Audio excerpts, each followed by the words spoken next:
আচ্ছা, আপনারা তো 20,000 টাকার মধ্যে বেস্ট ফোন খুঁজছেন। আমি আজকে 3টে ফোন আপনাদের সাজেস্ট করব, যেটা 20,000 টাকার মধ্যে। আপনারা বাজারে ঠকবেন না এবং বিভিন্ন ভুয়ো যে খবরগুলো আছে সেগুলোতে কান দেবেন না। আজকে এই ভিডিওতে দেখাবো 3টে ফোন সাজেস্ট করব, 3টের মধ্যে যে কোনো একটা নিতে পারেন আপনি। 3 নম্বর যে ফোনটা আমি আগে প্রথমে সাজেস্ট করছি সেটা হলো মোটো G67 পাওয়ার।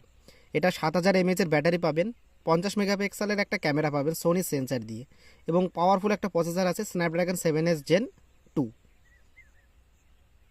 2 নম্বর যে ফোনটা আপনাদের সাজেস্ট করব সেটা হলো ভিভো T4X, যেটা হলো 6500 mAh-এর ব্যাটারি থাকছে, একটা 44 ওয়াটের ফ্ল্যাশ চার্জার থাকছে, এবং থাকছে 7 লাখ প্লাস অ্যান্তুতো স্কোর, এবং থাকছে UFS 3.1 স্টোরেজ টাইপ। মানে মোবাইলটা স্পিড দুর্দান্ত স্পিড, আপনারা এটা নিতে পারেন, যেটা হলো খুবই অল্প বাজেটের মধ্যে পেয়ে যাচ্ছে। আর নাম্বার 1 ফোনের 1 নম্বরে আমি যেটা দিতে যাচ্ছি সেটা হলো ভিভো T5X।